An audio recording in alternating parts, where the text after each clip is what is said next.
안녕하세요. 비트네비입니다. 비트코인 투자자라면 이제 단순히 가격 변동성이나 뉴스를 쫓는 것을 넘어 시장의 근본적인 환경 변화를 이해해야 할 때입니다. 특히 연준의 최근 움직임 속에는 비트코인의 미래를 결정지을 가장 중요한 단서가 숨어 있습니다. 오늘 저희 비트네비는 그 단서를 찾아 왜 지금이 바로 이것을 알아야 할 때인지 10가지 질문과 답변을 통해 강력하게 전달해 드리겠습니다.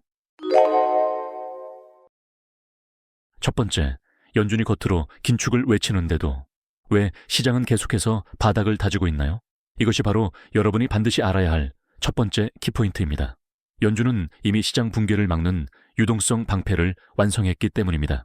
금리 동결은 표면적인 메시지일 뿐, 연준은 레포 한도 철폐와 같은 비상 조치를 통해 금융 시스템에 무제한적인 유동성, 즉 현금을 공급할 준비를 마쳤습니다.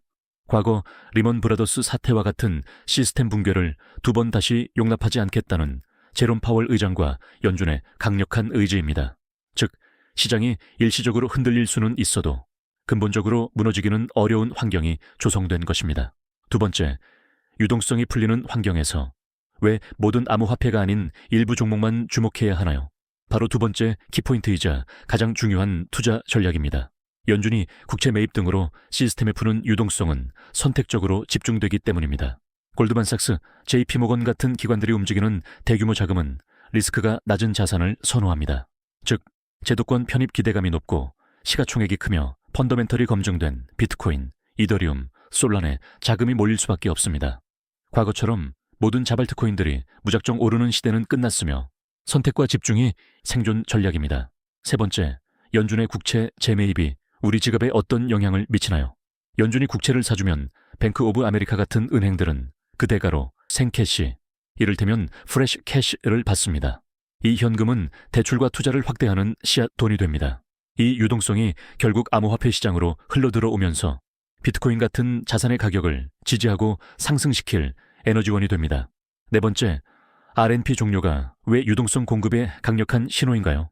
RNP는 은행들이 남는 현금을 연준에 맡기고 이자를 받는 일종의 시중 현금 흡수 장치였습니다. 연준이 이 RNP를 끈 것은 이제 더 이상 시장의 현금을 빨아들이지 않겠다는 명확한 선언입니다. 양적 긴축, 즉 QT의 도구를 치우고 유동성 공급, 즉 QE로의 전환을 준비하는 첫 단계입니다.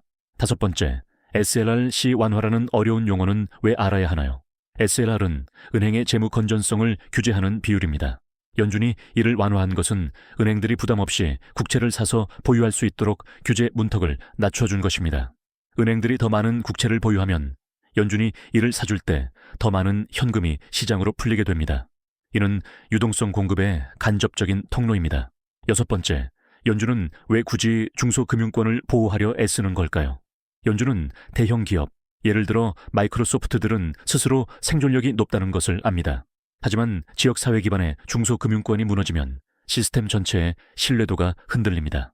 레포 한도 철폐 등의 조치는 이러한 취약한 고리를 보호하여 시스템 리스크가 확산되는 것을 막기 위한 것입니다. 일곱 번째, 연준이 보좌관 역할만 한다면 시장은 누가 주도하나요? 현재 시장을 주도하는 것은 거대한 산업의 변화입니다. 엔비디아나 테슬라 같은 혁신 기업들이 AI, 전기차 분야에 막대한 투자를 하며 시장 자체를 끌어올리고 있습니다. 연준은 이 성장의 흐름을 존중하고 대신 뒤에서 안전망 역할만 수행하며 균형을 잡고 있습니다. 여덟 번째, 2008년 금융위기 때와 지금의 차이점은 무엇인가요? 2008년은 금융 시스템 자체가 파산 직전이었고 구제 금융이 필요했습니다. 지금은 연준이 미리 레포 한도 철폐 같은 유동성 방패를 준비해 놓아 시스템의 붕괴 가능성을 현저히 낮췄습니다.